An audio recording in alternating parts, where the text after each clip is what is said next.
বাংলাদেশ উত্তালাস ধর্ষকের নির্মম শাস্তি দিতে হবে। সবকিছু সমাপ্তি ঘটবে, তবে ধর্ষিতা ও তার পরিবারের দায় কে নেবে? কি করবে দেশের সরকার, কি করবে দেশের প্রশাসন? মানুষের বিবেকে মনুষ্যত্ব না থাকলে কাজে আসবে না কোনো নৈতিকতার ভাষণ।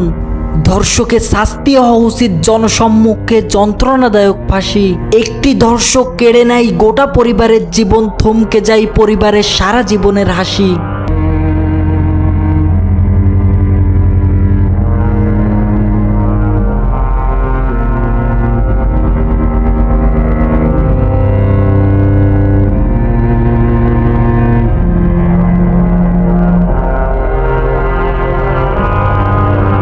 জানি না কোন মায়ের পেটে জন্ম নেয় তারা, কেমন তাদের শিক্ষা, কেমন তাদের পরিবার।